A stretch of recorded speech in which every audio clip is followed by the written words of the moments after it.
Listen here, you shits. I was in New Zealandism for a couple of days. I was traveling across the Atlantic Ocean while deathly sick. I've been subjected to horrifying levels of modern torture.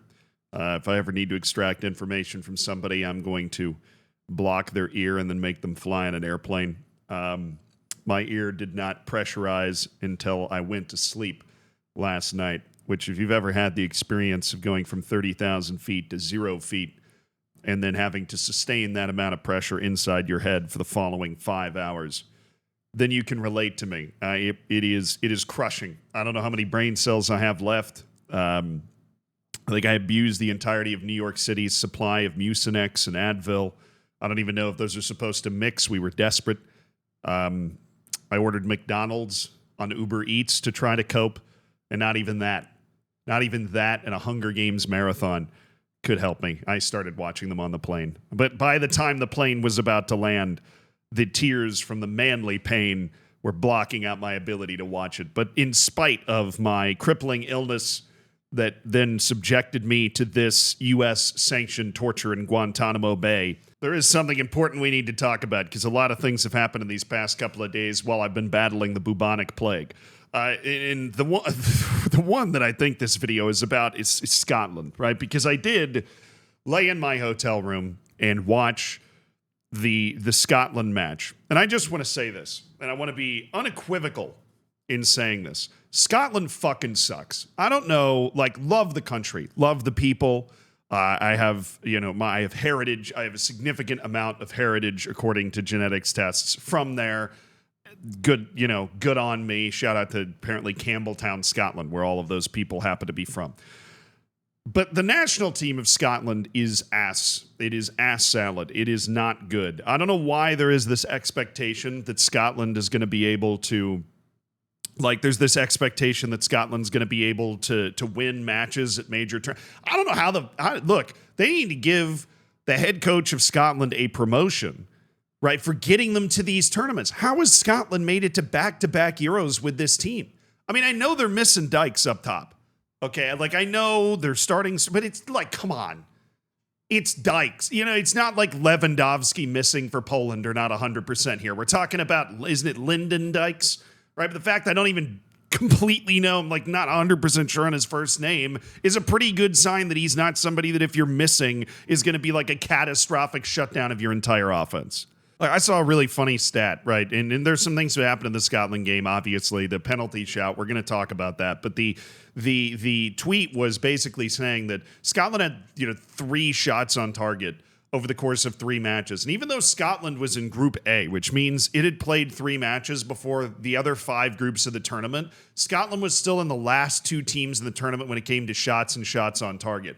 That's impressive. And then you learn that 2 of their 3 shots on target in the entire tournament were from the biggest, meatiest center back of them all, Henley, right, was apparently the guy that had 2 of those 3 shots on target, which means players not looking like they belong on the Scotland rugby team playing center back, right? I believe he plays for Norwich, right? So that gives you an idea of the kind of quality level that we're dealing with on the Scotland team writ large, right? But you have 1 shot from the entire rest of the team, not from the center back from Norwich. I'm sorry, even if you look at the guys that are on the Hungarian team, whether it be Soboslai, whether it be Willie Orban, whether those guys, they're just better.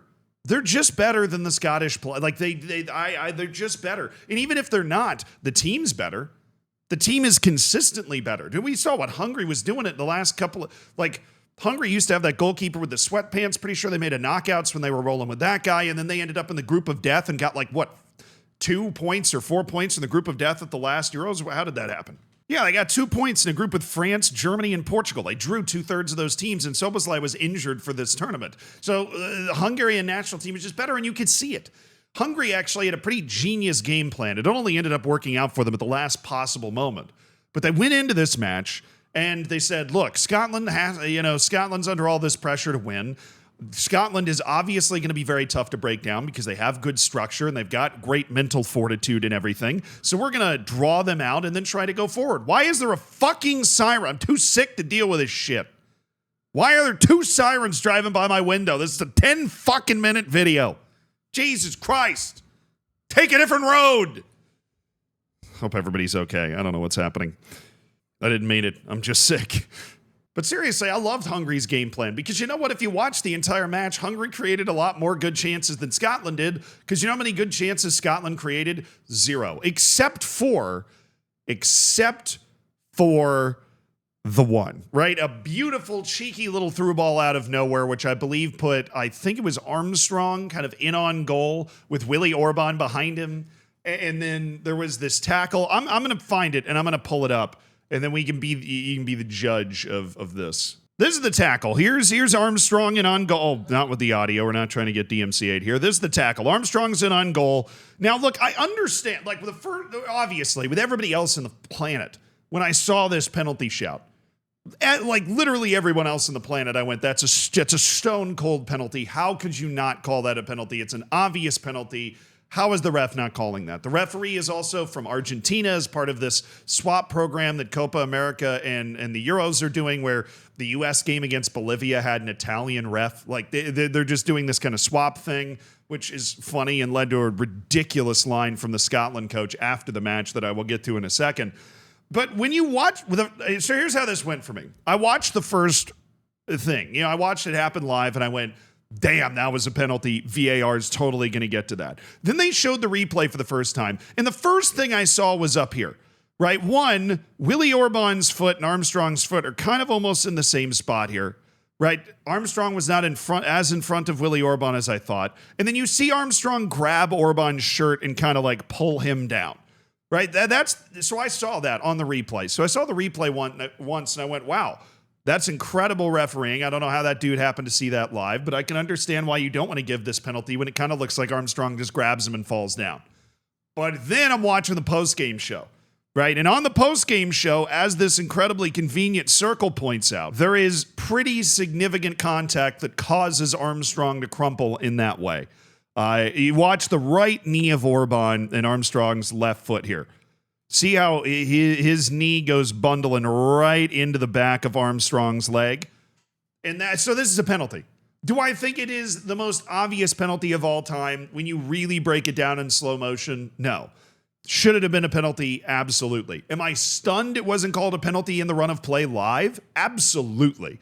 This is one of those plays that just looks like an undoubtable penalty every single time and twice on Sunday when you're watching the actual game at game speed. And I am just baffled that considering it wasn't called on the field, that VAR didn't even take more than a couple of seconds to look at this. I know they're valuing speed here, but this is kind of a big goal. And Scotland almost got lucky, which it's a surprise that even though Scotland's not good, it's a surprise Scotland hasn't gotten lucky once. Because I actually tweeted this out, but Scotland has now continued a rather hilarious and unbelievable record of making 12 major tournaments and getting grouped in every single one of them. That is hard to do. The Euros, only 8 teams get grouped.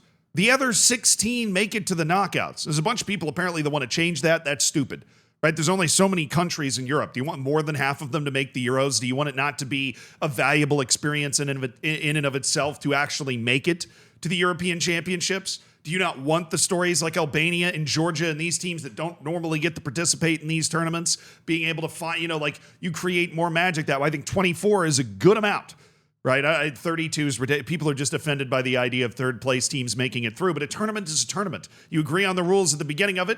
And if it was hard to get into the round of 16, then why the hell do teams still miss? Go tell Croatia it's not hard to get into the round of 16 of the Euros, because it looks for all the world like Croatia is not going to make it, even though it's made the semifinals of the last 2 World Cups, okay? So it's clearly not that easy. But that brings us to, in my opinion, the most objectionable thing I've ever heard come out of a coach's mouth.